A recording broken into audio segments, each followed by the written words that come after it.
Lead together, embrace change, enhance everyone's journey. The 3 core principles of SmartStop, a leader in self-storage real estate across North America, reinforce why we're proud to bring you SheEO Lead-In, the podcast featuring curated conversations with powerful women sharing their impactful wisdom. It's a self-knowledge, self-discovery, and self-preneurship audio storage vault created by and for women. SmartStop's presentation of SheEO Lead-In begins right now. Have you ever felt that you as a woman may not appear to measure up when you see incredible women in strong roles? You may be surprised when hearing from women in these positions and how we all share many of the same challenges. Thank you for joining us for the SheEO Leading-In podcast with Rebecca Jones as we share the journeys of women. Hello, I'm Rebecca Jones, your host of SheEO Lead-In. We are on an exploration together to discover more about the personal journeys of incredible women in both career and life. We all have paths to share that sometimes take incredible turns, deep resilience, and courage to navigate. My hopes are that the challenges shared here encourage women to take leaps of faith and growth when a journey feels too difficult or unachievable. There is great strength deep within each one of us. These stories are meant to share the ways strong women have taken their dreams to strive and thrive to new heights, despite their sometimes rocky paths, and found a way to lead in. Hello, I'm Kimberly King, and I am joyfully filling in today for Rebecca Jones on the SheEO podcast. You're listening to the SheEO Lead-In, a show from Cloudcast Media, where these conversations are brought to you by SmartStop, a leader in self-storage, listed on the prestigious New York Stock Exchange. I am so excited to be here today, and today is joining us Dr. Fiona Chatwin, the Executive and Artistic Director who completed a doctorate of musical arts from UCSD with a view to a joint career as both teacher and performer. With more than 25 years experience as a teacher of voice, both here in San Diego and in Melbourne, Australia, where she's from, and you'll hear that. Dr. Chatwin has worked with students of all ages, backgrounds, and vocal disciplines. Dr. Chatwin has also worked with both community college and university levels, designing curriculum for programs that range from music theory to opera, vocal music of the 20th century to improvisation.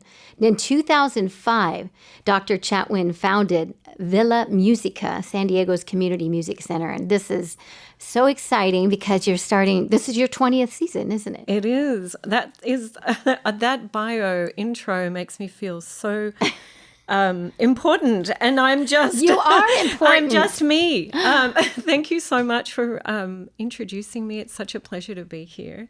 20 years at Villa Musica, which also means I've been living in San Diego for 25 years this September. Gosh. Well, thank you for living here in San Diego. I haven't been to Australia, but I've heard the climate isn't that far off. Am I right about that? No, you're right. You know, Melbourne does get a little hotter. You've probably watched some amazing moves at the Australian Open in January, where it can get up to, 100, 110, which is pretty hot. Yes. Especially on the main court under pressure. Right. And then I guess the winters in Melbourne are a little chillier. We are on the coast. Melbourne's design lives, the city itself lives on the banks of the Yarra River. Oh. And it's an absolutely beautiful city of about 5 million people. So 25 years ago, I moved here to take up a doctoral scholarship at UCSD to work with the incredible Carol Plantamura, who was my voice mentor at that time. And I always tell this really cute story, and I hope you'll indulge me for a minute.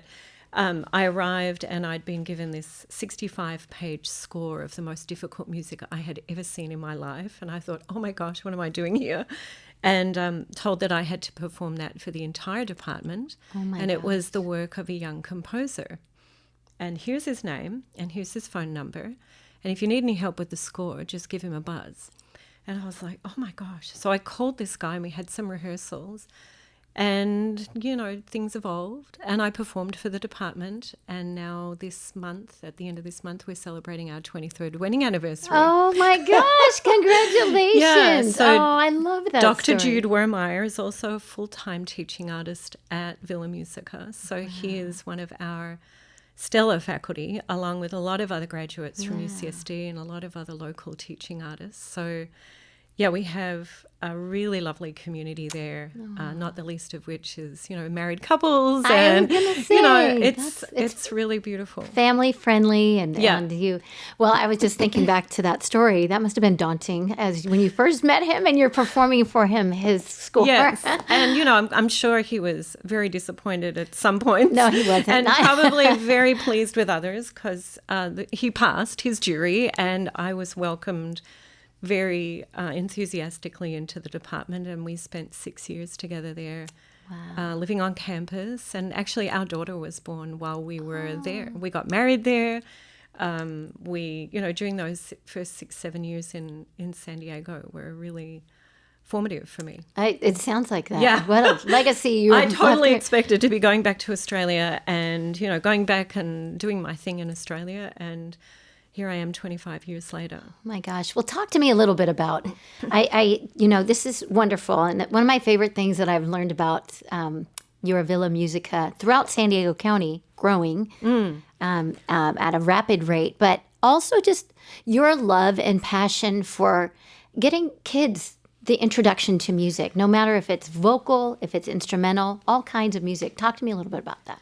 So I think, I come from a middle-class family. We had the money to pay for piano lessons.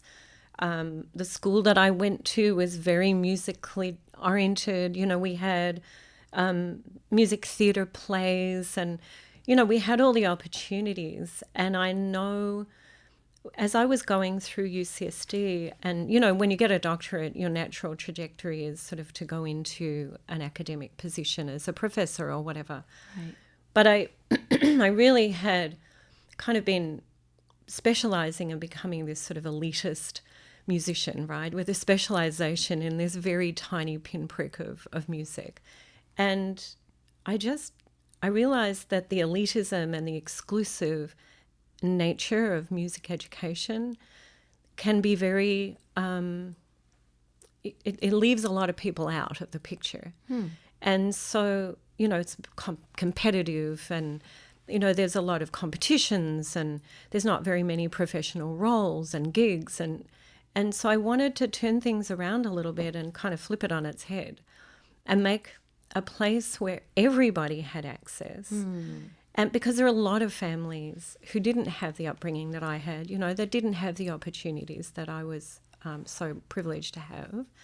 And to be able to make music nurturing and accessible and, based in communities of belonging, that people felt that they belong at Villa Musica, that they have the right to take music lessons, that they, they don't have to end up wanting to be the principal violinist with the symphony, right? They could just play for fun, and really access to music is such a formative experience for children. They have it.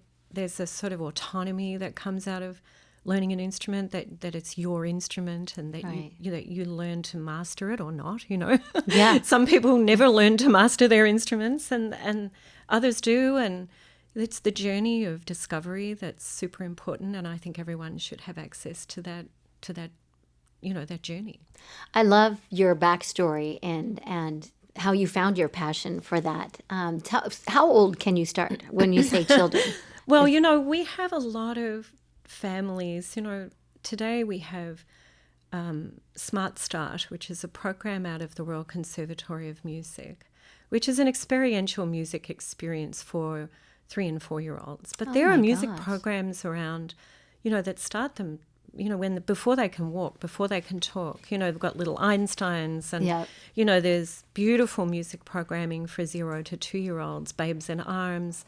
There's just wonderful opportunities for everybody to have access to music as early. I mean, they're also talking about women playing music to their babies in utero, right? I mean, you That is cannot true. start too early. Right. However, having a private piano lesson for, 20, 30 minutes, you're probably going to do pretty well if you're around 5 to 6. Mm-hmm. And that very much depends on the child. We have 3- and 4-year-olds that start Oh with my us gosh. who are ready. Yeah. And then 6- and 7-year-olds who are still not ready, and by ready, I mean, being able to concentrate, to follow simple instructions, but also to have fun in music lessons is not what I learned when I was a little girl.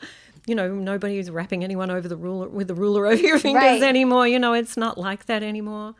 There's movement and all sorts of other ways to introduce children to music, and it doesn't have to be that rigorous school mom approach. Right, and that's so nice. I so many kids, well, not just kids, a lot of people have ADHD, but it's just a matter of really, educating them. Here's a guitar, here's a violin, and as you said, it can be playful, And I often think, parents come and they ask me a lot of questions around, is it nature or nurture? Mm-hmm.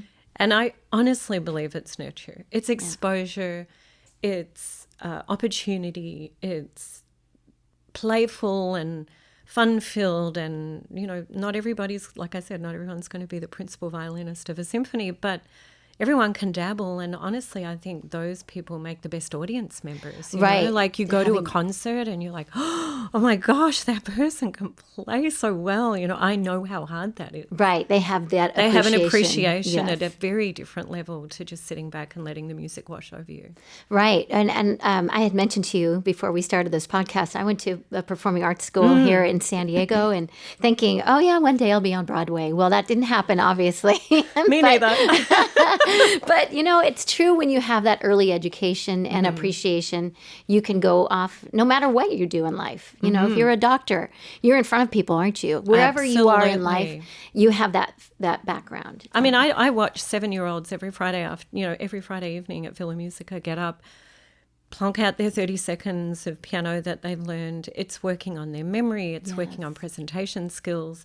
It's working on, adaptability and pivoting in the moment. When you make an error, you can't get up and walk off stage. Right. You have to got to figure it out. Yes. You got to get back on the horse. And so, these children and adults, as I said, we serve everyone, learning to push through an error and come out the other side to be able to kind of get your message across or play your piece.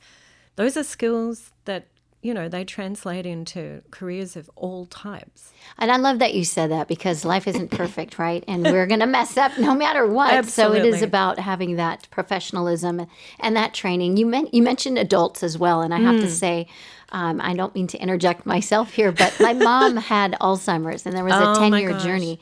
My mom was a performer, and thank goodness for her music background, because that stayed with her well into her journey. And they're saying all kinds of things now. The research is showing that when you meet them where they're at, and you kind of go back to those reminiscent memories.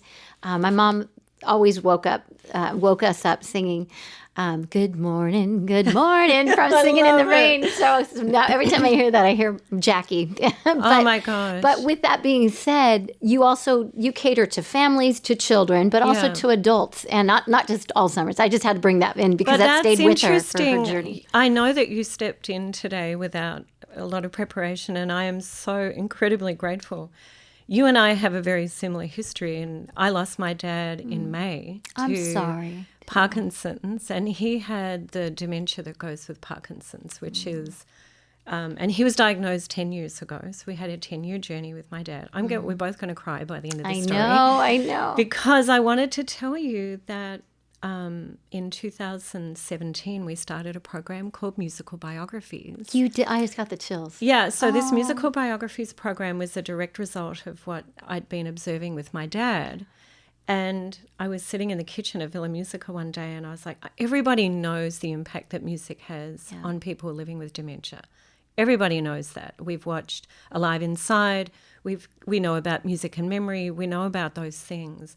What kind of program could I create that would build on that? And so what I designed was Musical Biographies, which is a program where a person living with dementia and their care partner come in and they create a playlist. And the playlist is then the springing off point for them to create a biography of the life of the person. Wow. So when they finish the 6-week program, they have a playlist of 5 key songs, which then, of course, leads out into other songs of each era or each genre or whatever they decide is going to be on their playlist. But they leave with this beautiful book filled with art that they've done together, memories, photographs, textiles. Oh my God. I know, right? And so when my dad was beyond being able to speak or beyond being able to communicate with his carers, the musical biography and the playlist were always in his room. And so the carers would come in, they say, "Oh, good morning, Ian. Shall we put your playlist on?" And my dad would, sort of murmur an acknowledgement of that. And the music would come on and he'd sort of come to life as best he could. Yeah. And then they'd flick through the book with him and they'd say, "Oh, Ian, I see that you used to love swimming when you were a young man.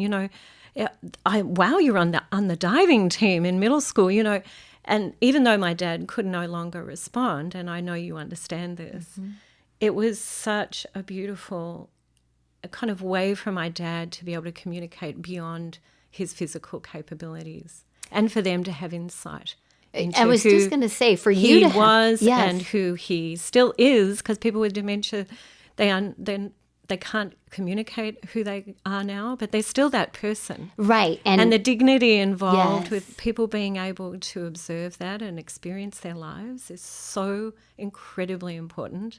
So Musical Biographies has just been funded by the Preppers Foundation, and we're putting together a website so people have access to the curriculum and they can do it at home with their grandma or their mum or in a senior living centre on the other side of the world. Well, I want to help out with that. I Please, love that. I would love that. Like, you just touched my heart. It is really special. There is a place, and I'll just say this, the Glenner Town Square, which is in Chula Vista, Yes. where they have reminiscent therapy. My mom was one of the first in the door.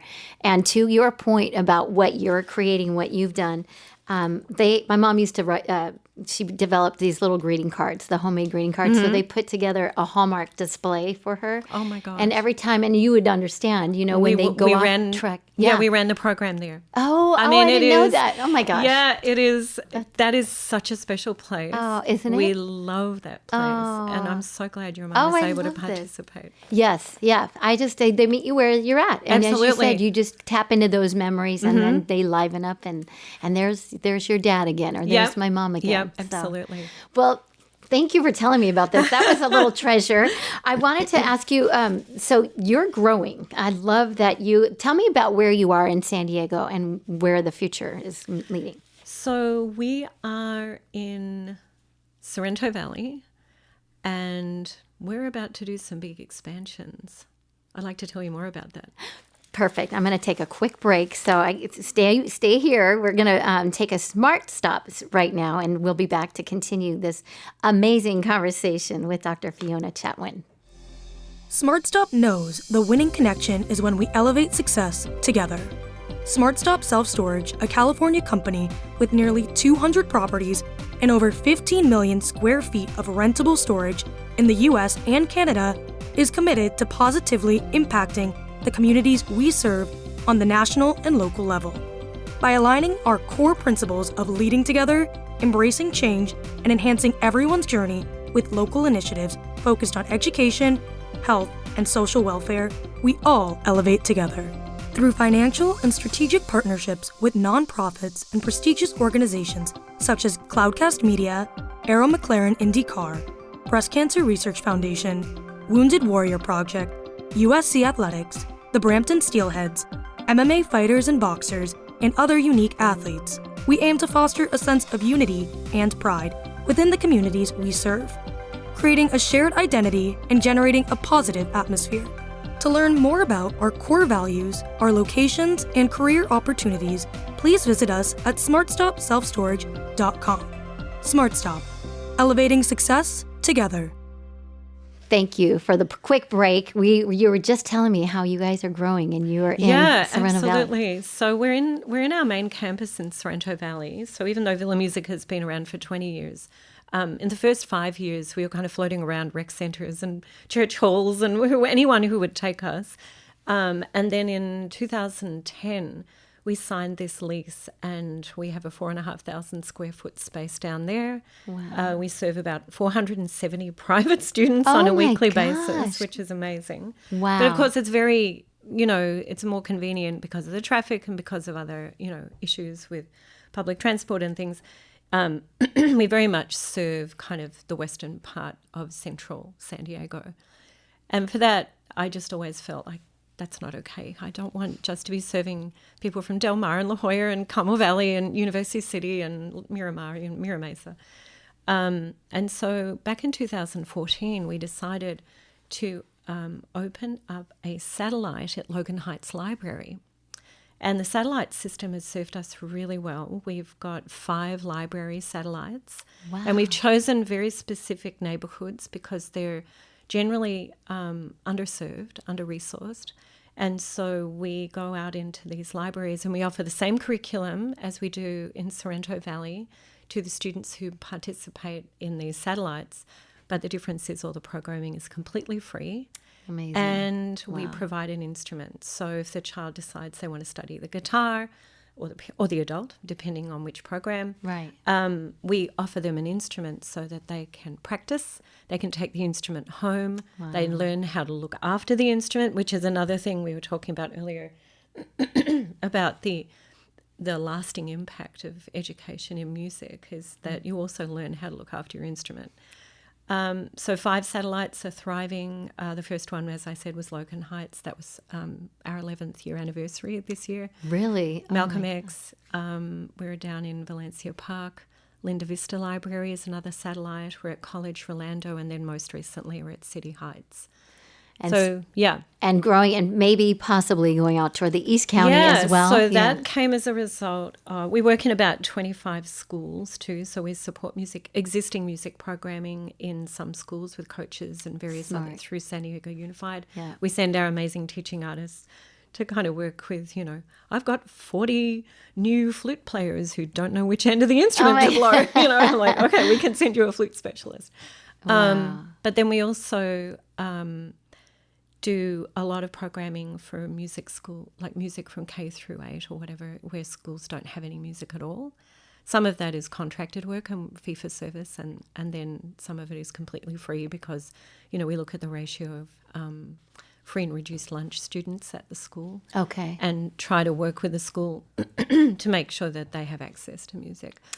But, yeah, the big news is with the funding from the Prebis Foundation. I keep mentioning them because they are really a game changer in San Diego. Amazing family. They have given us some funds to open a second facility.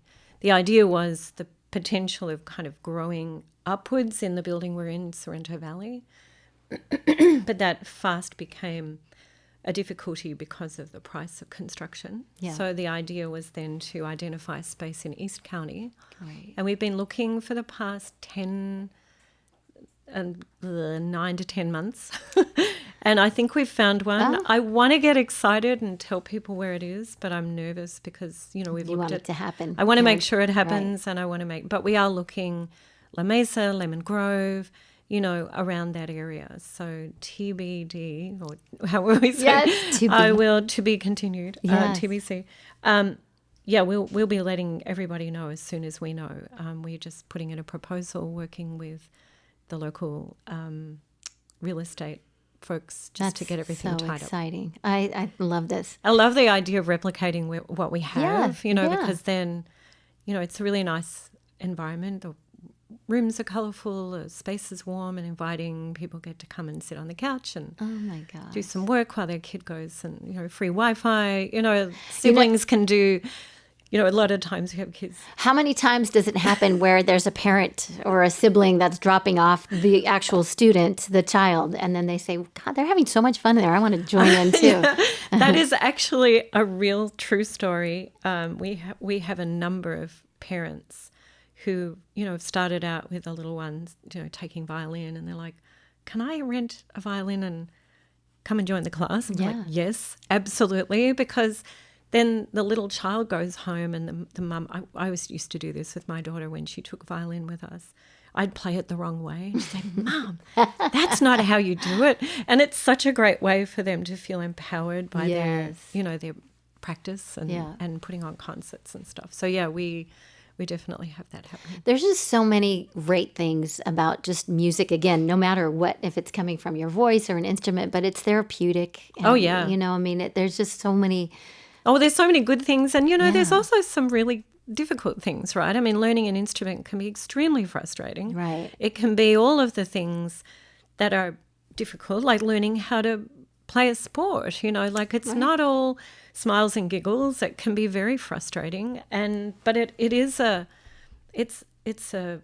activity that can truly show grit and determination, right. just like learning how to play golf or right. Right? I mean, I am the worst tennis player in San Diego, and I keep persevering because I love it. To have that competitive aspect, right? I am just so bad, and I have a really terrible tennis partner, and the two of us just whack the ball around. As long as you're having fun, exactly, right?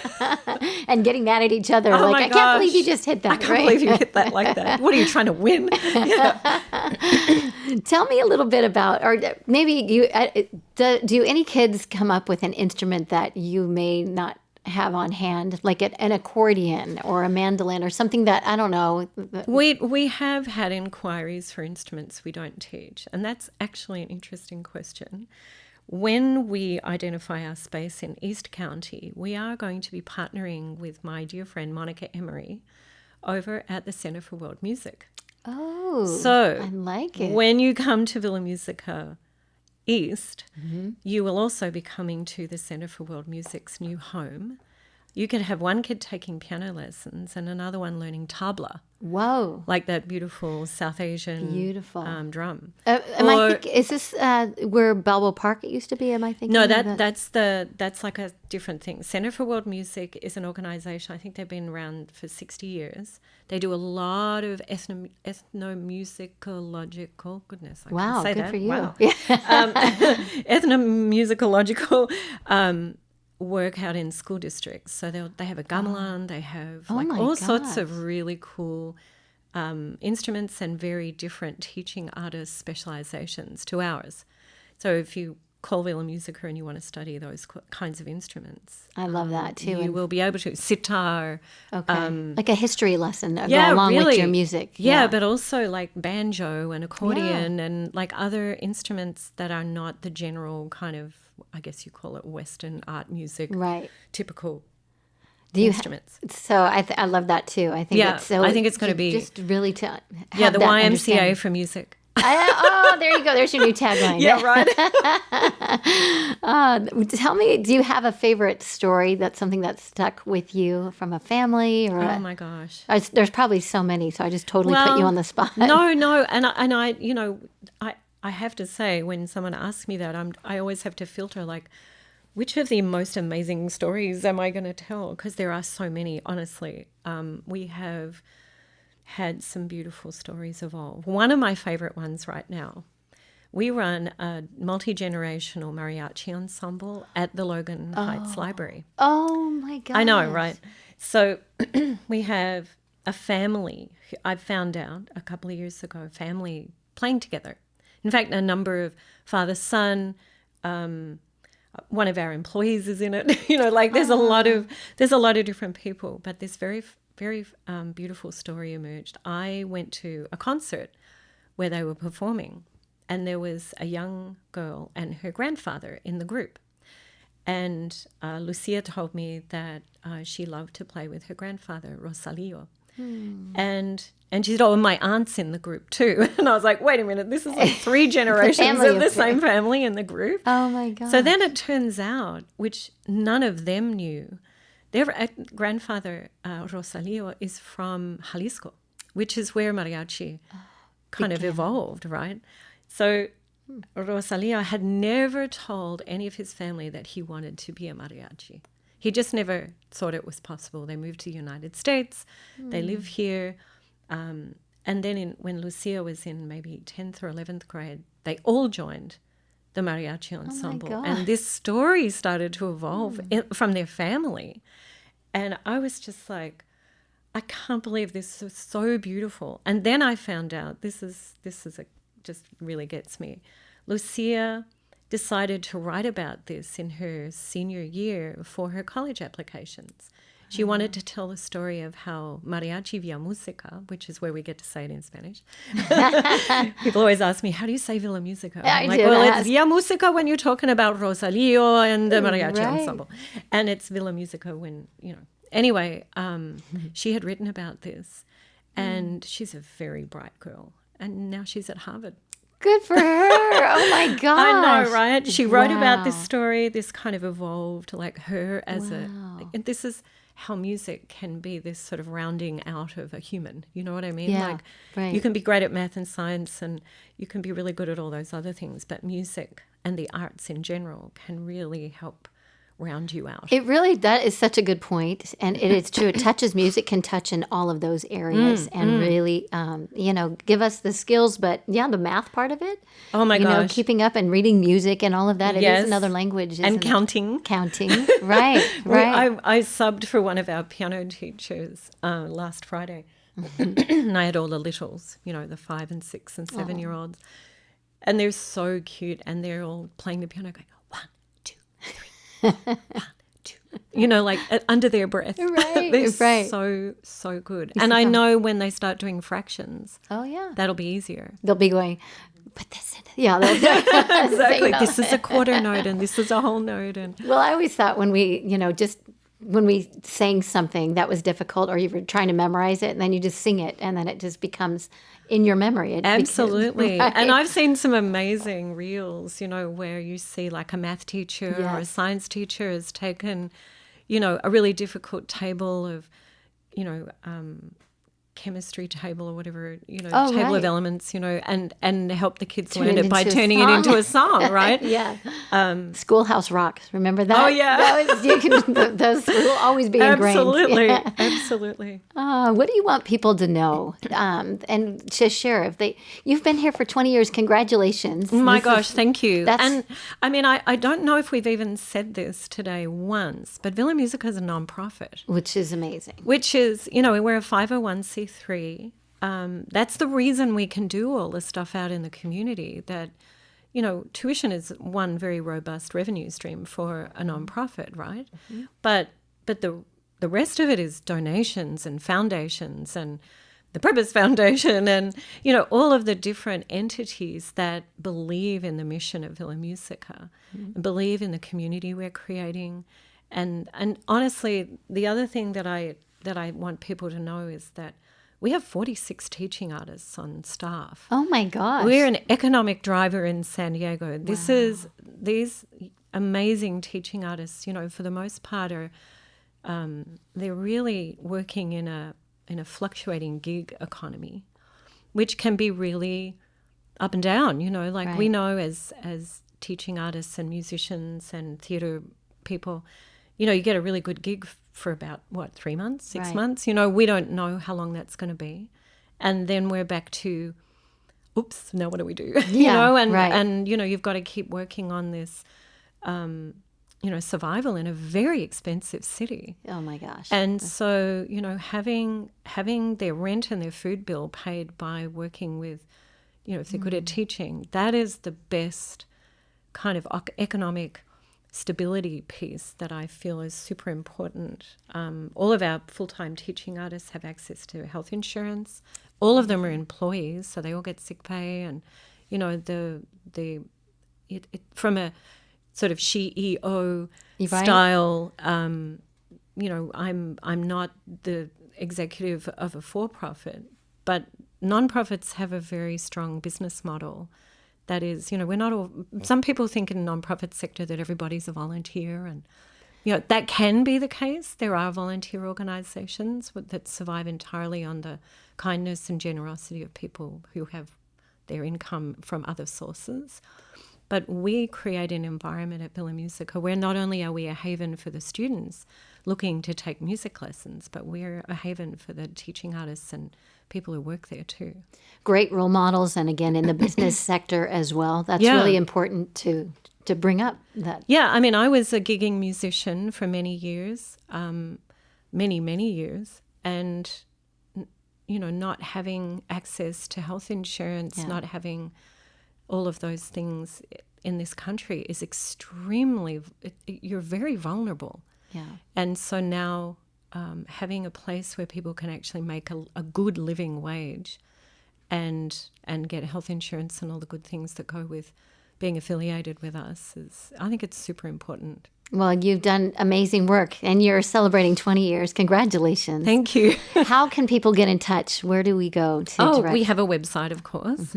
villamusica.org. Generally, the ORGs are the nonprofits. Right.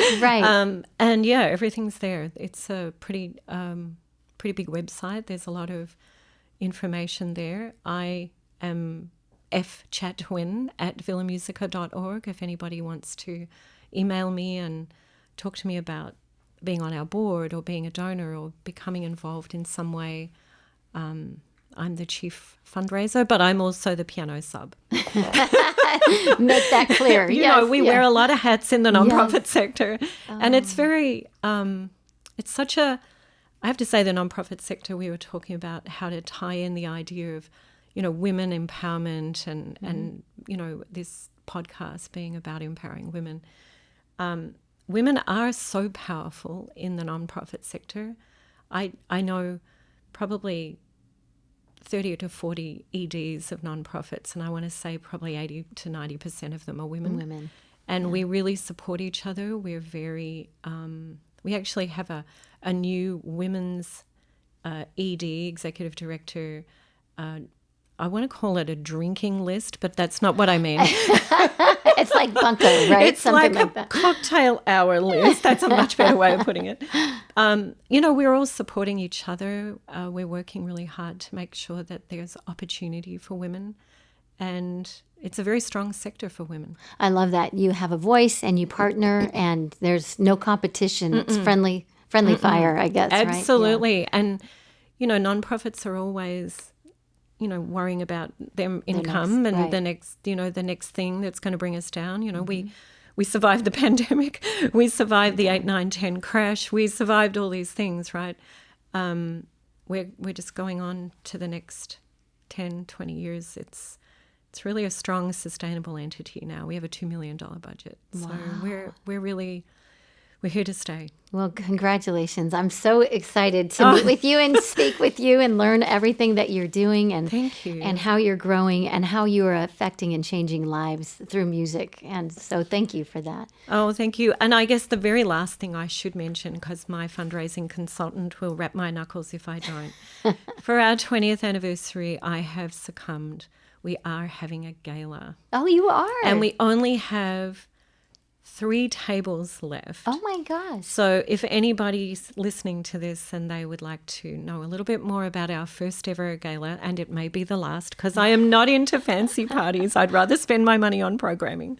But we have got sponsorship to cover the costs, so we're not really doing a big party and paying a lot of money. But I would love to have some of the listeners there. It would be such an honor. And when is it and where? It's September the 20th. This year, and we're doing it at Joya Kitchen, which is this beautiful space, Cooley and Zentalis up on the hill, kind of Science Centre Drive. The view from the ballroom looks out to the west. We'll be able to watch the sunset, listening to some of our teaching artists perform. Oh my gosh. Dinner by, I think his name is Jojo Cruz, the chef. I went and did a tasting. The food is amazing. Oh my gosh. And it's going to be a fun gala, not a rubber chicken gala. So we're going to have lots of fun. Come for the food, the entertainment. The homegrown music will be by our teaching artists. I love it. And we'll have some of our little kiddos get up and play, and it'll be fun. villamusica.org. That's it. Okay. Dr. Chatwin, thank you so very much. Thanks for joining the SheEO podcast today, and I look forward to hearing more from you in the future. Thank you so much. It's been such a pleasure. Thank you. Now that was powerful. We hope you've been lifted and encouraged by today's inspiring voice. Always remember that life doesn't look exactly the same for each one of us. Never stop dreaming, striving, and thriving. In future episodes, we look forward to bringing you powerful stories from amazing women who learned how to lead in to challenges.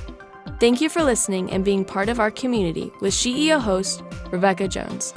The incredible curated SheEO conversation you just enjoyed was brought to you by SmartStop, a leader in self-storage real estate and a company that upholds its core principles of leading together, embracing change, and enhancing everyone's journey. To learn more about SmartStop, please visit smartstopselfstorage.com. Cloudcast Media.